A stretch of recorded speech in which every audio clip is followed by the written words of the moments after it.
It's Tuesday, the 11th day in the month of November, and you're here watching this edition of Jamaica Magazine. Thank you so much for your time with us. And I'm your host, Adrian Atkinson. As we prepare to pick up the pieces, please remember that you can all help by volunteering in many ways.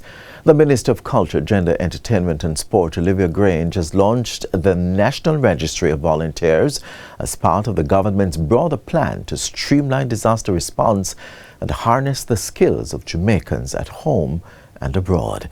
The registry is hosted on the support.jamaica.gov.jm portal. Here's what the minister had to say. Through this registry, you will be able to tell us when you're available to help, what your skills are, as well as what type of assistance you would like to give. Perhaps who wish to assist with food distribution or shelter operations or medical support. Maybe you want to help with cleanup or counseling, transport or administration, whatever your skills are, however you want to help. Just tell us when you sign up to the registry. We have an engaging show lined up just for you, but first, we start with a public service announcement, followed by our daily newscast. We'll be right back. Are you confident that you are the legal owner of your property? Take action to secure your property ownership. Get a registered certificate of title and become the legal owner of your property. To register your property and obtain a certificate of title, you will need to provide a tax registration number (TRN), a valid government-issued identification, a survey diagram, documentation to prove ownership, up-to-date property tax certificate, the names, addresses, and occupations of 2 neighbors over the age of 50 who are not family members and can give a declaration on your behalf. Proof that you have been in open, undisturbed, and undisputed possession of the property for 12 years or more. For further information on registering your property and obtaining a certificate of title, contact the National Land Agency at 876-750-5263 or 876-946-5263. Email asknla@nla.gov.jm or message us at WhatsApp at 876-418-5089. The National Land Agency. One agency, one goal to serve you better.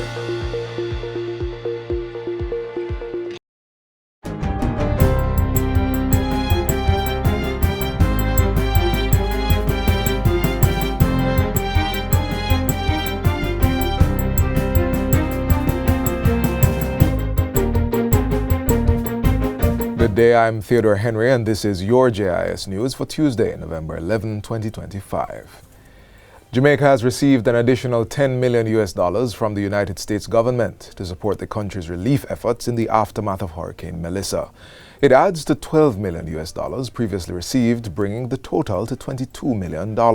Prime Minister Dr. Andrew Holness welcomed the continued partnership during a meeting with Undersecretary of State for Foreign Assistance, Humanitarian Affairs and Religious Freedom, Jeremy Lewin, on Monday. Dr. Holness says while the figure is a sizable contribution, the preliminary damage to the economy, infrastructure, lives of many Jamaicans, housing and businesses is in excess of $6 to $8 billion, and that will increase when the assessment is completed. So Jamaica's recovery will inevitably have to include support from our partners.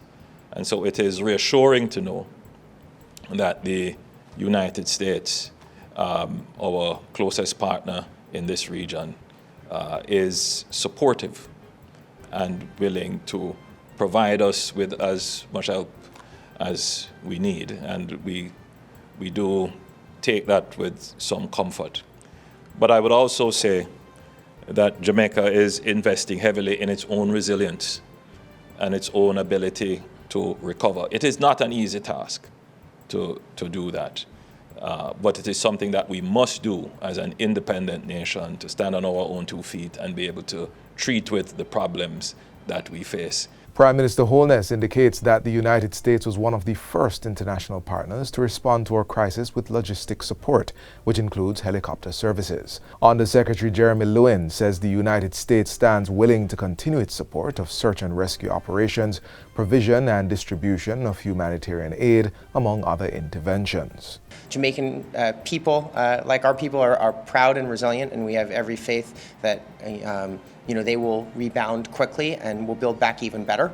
With that in mind, we will be here. We will be here tomorrow. We will be here next month. We'll be here for every stage of this recovery. Prime Minister Holness says the country is now focused on the most urgent humanitarian needs, including food, shelter, water, and medicine for affected citizens. The role of the government is to be empathetic, to be responsive as quickly as possible, but also to build the systems that will ensure that there is an enduring response. Because after a Category 5 hurricane, the relief phase of the disaster is likely to be extended. We're talking several weeks, if not months, of the need for an established supply chain of humanitarian assistance and relief. The next phases will be recovery and reconstruction, which involve restoring critical infrastructure such as electricity, water, telecommunications, and road networks. Meanwhile, Prime Minister Dr. Andrew Holness is expressing gratitude to all of Jamaica's international partners for their swift and sustained support of the country's relief efforts. Addressing Parliament last Tuesday, Dr. Holness detailed the wide range of global assistance that was strengthening the country's humanitarian and security response. Support has come from the United States Southern Command, the government of El Salvador, with 287 personnel deployed, Canada through its operational support hub, the United Kingdom with an offshore patrol vessel, and regional partners including Belize, Bermuda, Guyana, Trinidad and Tobago, Barbados, and the Cayman Islands, which have provided support and aerial support, including helicopter support. This international solidarity and Venezuela. Venezuela has provided humanitarian relief. Our bilateral partners from Belgium, Canada, Colombia, El Salvador, Venezuela, the European Union, the Dominican Republic, France, Germany, Luxembourg, India, Mexico, the Netherlands, Peru, Spain, the United Kingdom, the United States. A list that I have not exhausted. As recovery efforts continue, the Prime Minister says Jamaica's relief operations have been fortified by aid from bilateral and regional partners, international organizations, NGOs, and the Jamaican diaspora. We are especially grateful for the outreach of His Majesty the King, the United Nations Secretary General, and many other heads of government who have conveyed their solidarity with Jamaica. We extend heartfelt thanks to our CARICOM brothers and sisters and regional agencies such as SEDIMA, CARFA, and the Caribbean Development Bank for their immediate engagement. Chairman of the Private Sector Coordination Committee, Senator Keith Duncan, says the private sector has been playing a major role in supporting Hurricane Melissa relief efforts across the island.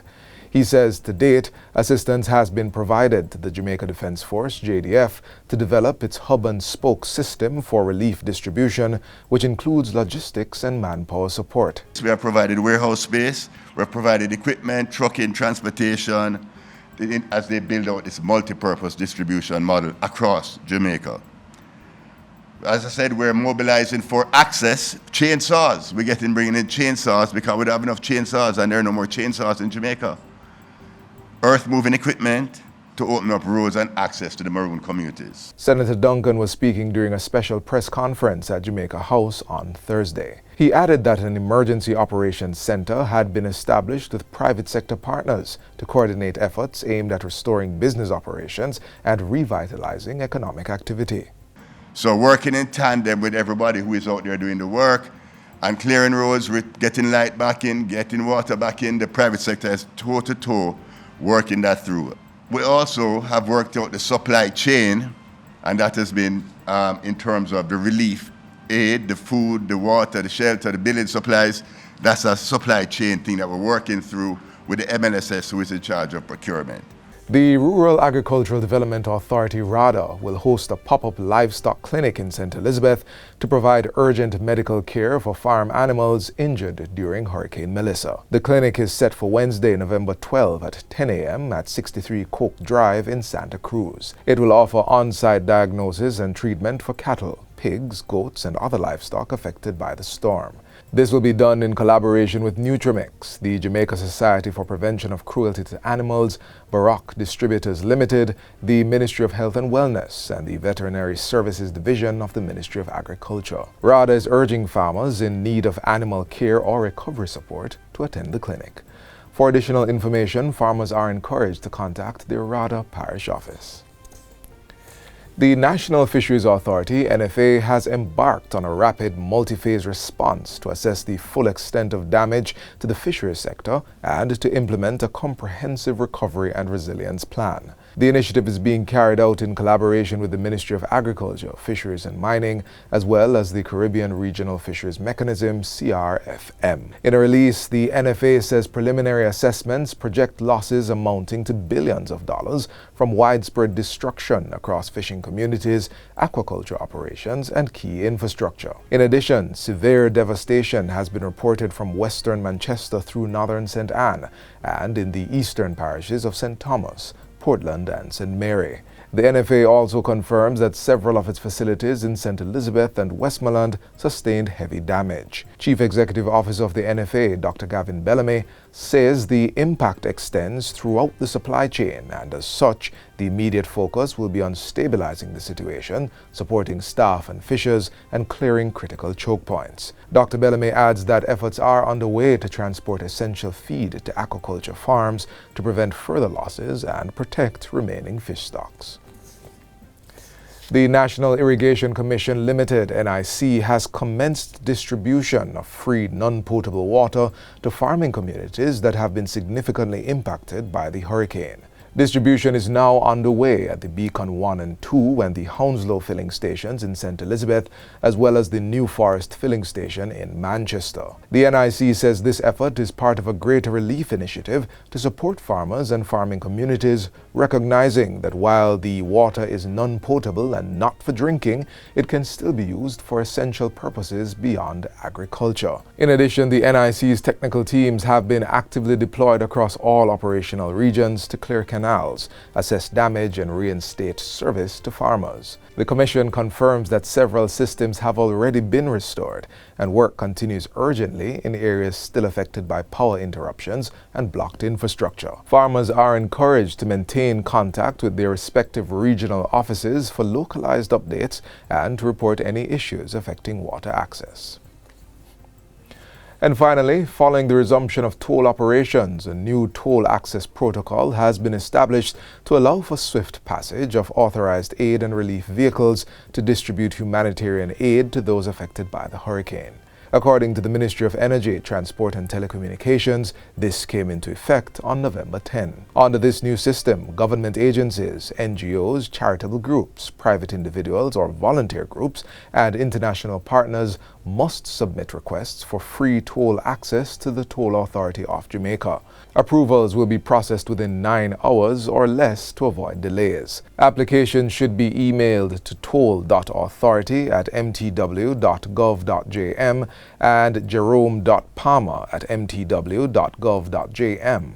Persons may call 876-929-5119 or 929-6393 for further information. Approved vehicles will receive a letter of authorization granting toll-free access, which must be shown at plazas for verification. Meanwhile, existing arrangements for emergency and security forces, including police, fire, ambulance, and military vehicles, remain unchanged, allowing unrestricted access to all toll roads. And that's it for JIS News Today. I'm Theodore Henry. Thanks for watching.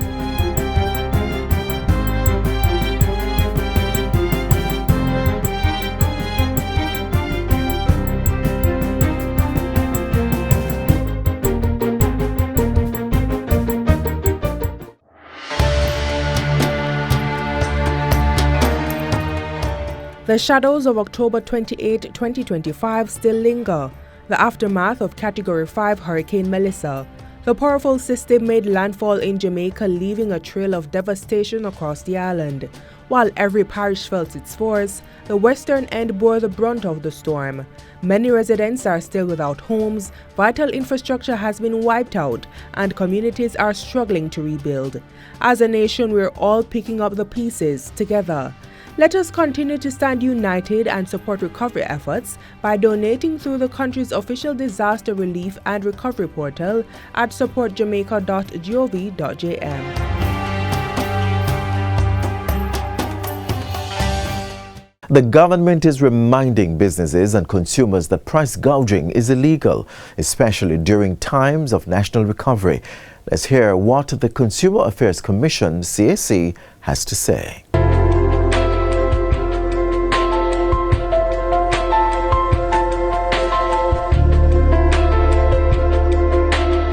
Under the Jamaican law, price gouging refers to when retailers or distributors or traders take advantage of a national emergency and increase prices excessively on items that are needed to recover from that disaster or emergency. So we want to say to consumers and business owners that the definition, as is described in the declaration by the Honorable Prime Minister Andrew Holness on October 24, the definition is for the material and supplies that consumers would need to recover from the hurricane. However, I must state that the Consumer Affairs Commission will not turn away or ignore any excessive pricing of any other item outside of those listed items in the declaration under the Trade Act. Some of the items under this declaration include things such as very detailed personal care items such as soap, cleaning products, antibacterial products, toiletries, alcohol, hand sanitizers, feminine hygiene products, diapers, bleach, and gloves. It includes surgical masks as well, and prescription medication, and building materials, so tarpaulin, lumber, nails, zinc, etc. So electrical supplies, because a lot of homes have been flooded out, and so they will require rewiring of homes and so on. So it includes electrical supplies, plumbing supplies, etc. We want to remind retailers and consumers that there are also other items that are included under the declaration that are considered emergency, but those items already are covered under their own legislation. So some of those are, for instance, it does not include any goods that are maybe regulated by the Sugar Industry Control Act, the Agricultural Product Act, the Agricultural Marketing Act, the Coconut Industry Control Act, the Banana Board Act, and the Jamaica Agricultural Commodities Regulation Authority Act. So the agricultural industry, which we know was devastated under Hurricane Melissa, so the food items under those are also listed, agricultural products, but they're under their own legislation. However, it is also considered emergency food for those of us who understand that the entire South Coast and agricultural areas were devastated, so it would be included. If consumers bring the evidence and the investigation is done, after they've reviewed and assessed the evidence, and it is taken to a parish court and it is proven that you are guilty of price gouging, the penalty is up to $1 million.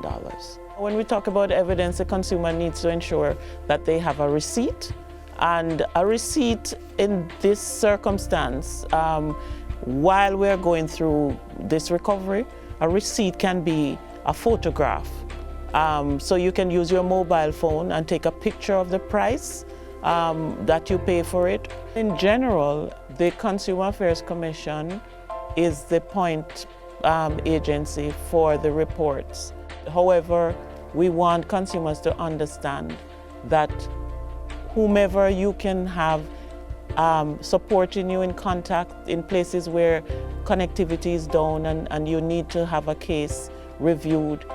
Any government agency under the Ministry of Industry, Investment and Commerce, you can relate to them. If they come into your community where you are without connectivity or without electricity, speak with them and give them as much information as you can, and they will pass it on to the Consumer Affairs Commission, because we know that there are people in spaces where there's no way to get to us.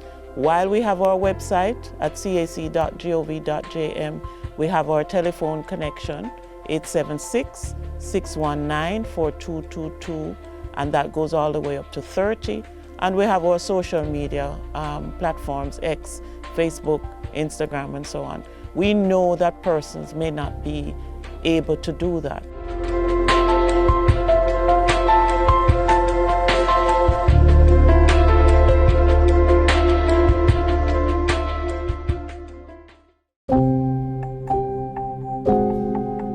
What are you doing about antimicrobial resistance? Antibiotic resistance is recognized by the World Health Organization as one of the top 10 public health threats facing the world. Misuse of antibiotics has given rise to this global crisis. But there's hope. Safe use of antibiotics is key. Adhering to prescribed dosages and duration is crucial. Use of organic acids and probiotics can help to solve infection risks and reduce the use of antimicrobials in animals. Remember, reducing antimicrobial resistance is everybody's business. Take action today. Let's preserve our antibiotics for a healthier tomorrow. They're small, they're sneaky, they're annoying, but worse, they're a serious public health threat. Here's how you can search for and destroy their breeding sites, especially at a time like this.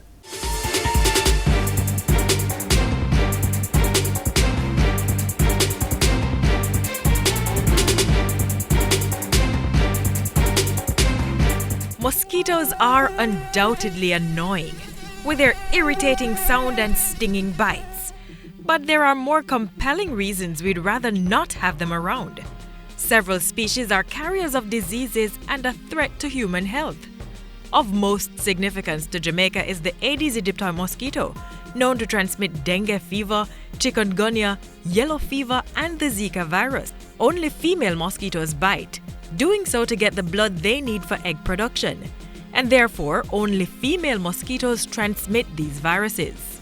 The Aedes aegypti mosquito is what we call a timid feeder. So she's easily disturbed when feeding. It means that in one night, she may feed on several persons before she takes her complete blood meal. Each time she feeds, she secretes that substance. And in the secretion of the substance, the pathogen is passed on. So in one night, one female Aedes aegypti mosquito is able to infect more than one person. The female Aedes aegypti mosquito is a prolific breeder. One female Aedes aegypti mosquito is able to lay up to 200 eggs each time she lays her eggs.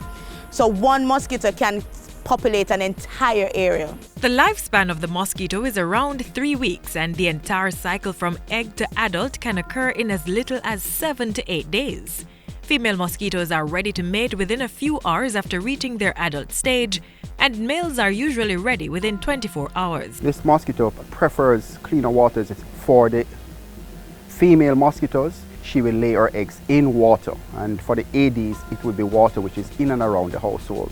So while there are a number of things we can and should do to prevent being bitten, the most effective way to prevent the spread of diseases by these mosquitoes is to prevent their breeding.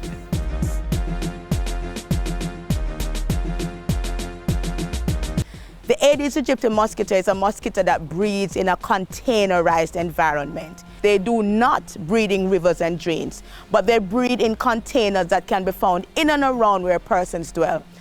So come with us and let us show you some of those breeding sites. This is a typical dish drainer that we find in most homes.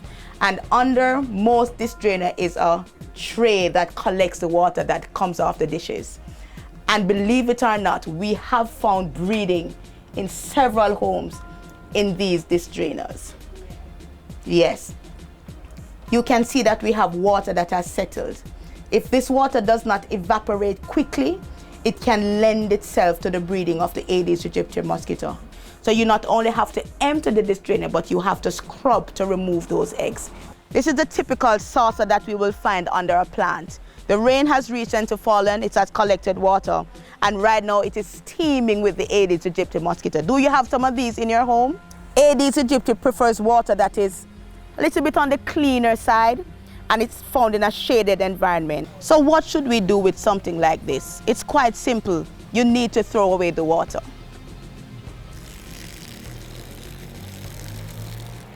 And if these containers are not being used, you have to keep them turned down so they're not able to collect water.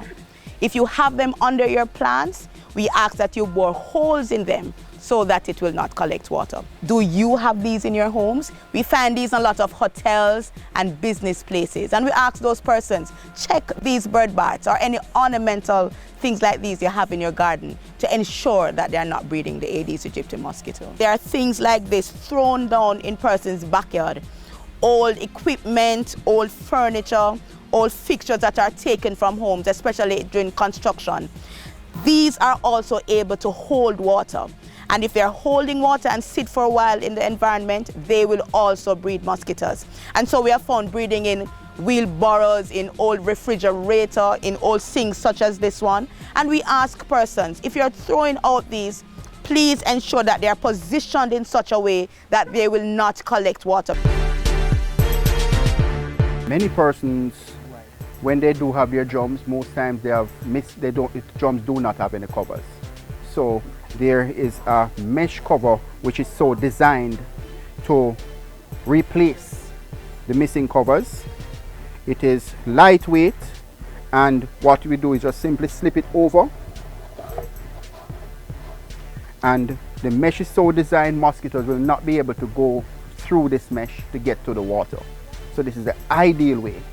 One of the benefits also of this mesh is that even when rain does fall, water will go right through it. This is a typical example where this we have is a plastic drum and we have a metal cover here which is not designed for this.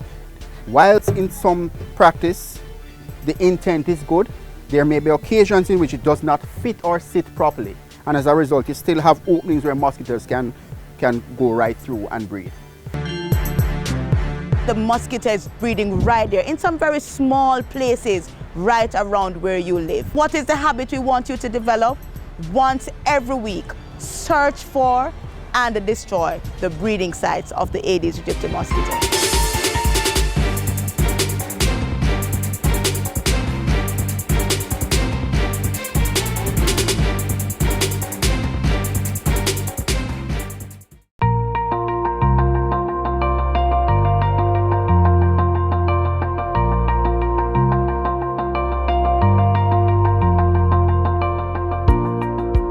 This is a crisis, and it is one thing that we must never do, is waste a crisis. The other word for crisis is opportunity. And this is an opportunity to make Jamaica stronger. And I know that with unity, togetherness, genuine unity and togetherness, Jamaica will recover and recover stronger.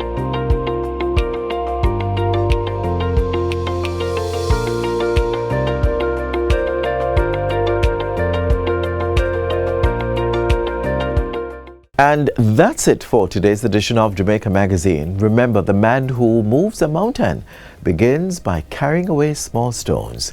Together, we will rebuild better and stronger. Remember to visit our website in the meantime at jis.gov.jm for more news you can use. On behalf of the entire team, I'm Adrian Atkinson. Stay safe. This has been a production of the Jamaica Information Service, the voice of Jamaica.